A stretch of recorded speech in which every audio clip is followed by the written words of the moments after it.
Que nos hemos quedado básicamente ahí. fue una reunión corta, digamos que no contábamos con muchísimo tiempo. Básicamente les expusimos un poco las preocupaciones que teníamos nosotros respecto a ciertos actos del Ejecutivo, como los ataques a la prensa, las embestidas contra el Congreso, y otra serie de actos bastante preocupantes que, digamos, habían merecido una respuesta del Congreso y que estas respuestas se enmarcaban dentro del marco constitucional.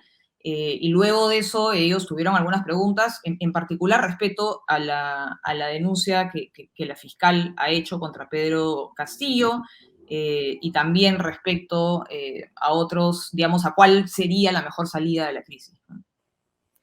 No sé si nos puede ser un poco infidente. Yo sé que esto está dentro de lo protocolar y demás, y por eso las imágenes llegan sin audio, ¿cierto? Pero no sé si nos podría decir alguna pregunta concreta que les hayan Que le hecho. formularon, ¿no?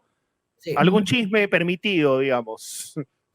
Bueno, o sea, respecto a la denuncia de la fiscal, ¿no? La duda de uno de los miembros de la delegación era si, digamos, las acusaciones de corrupción que involucraban a Pedro Castillo eran, digamos, denuncias que tenían cierto nivel de no sé, Sustento, de indicios. convicción o de prueba, o si simplemente eran, digamos, denuncias al aire, ¿no? Y en ese sentido le explicamos que la Fiscalía ha llevado a cabo una investigación y que ha entregado el resultado de esa investigación, la cual contiene una cantidad abrumadora de pruebas, pero que no se ha formulado una acusación aún, digamos, porque el 117 lo impide, ¿no? Pero sí explicarle un poco, digamos, por qué es que esta denuncia no se ha formalizado en una acusación aún, y que el hecho de que no haya sido formalizada como una acusación aún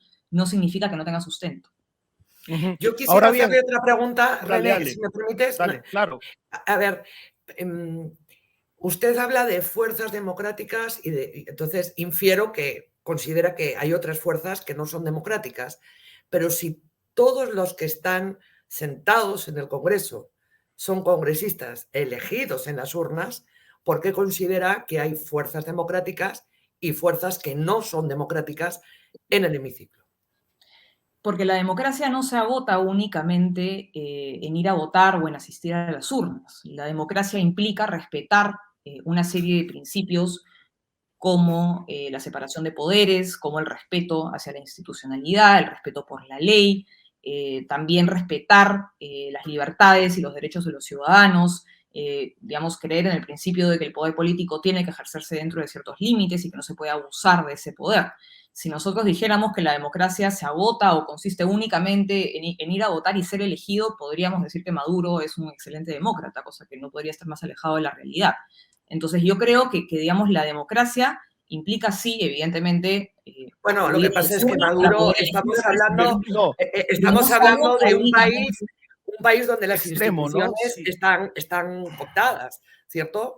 O sea, las Claro, instituciones, o sea, entonces, claro. un Porque no poco la hay un respeto diferencia por la es, institucionalidad. claro, Y o creo sea, que para poder hablar de democracia, digamos, no solamente podemos hablar de elección popular y de acudir a las urnas, sino que tenemos que hablar de una serie de otros principios que se tienen que cumplir para poder hablar de una democracia. claro,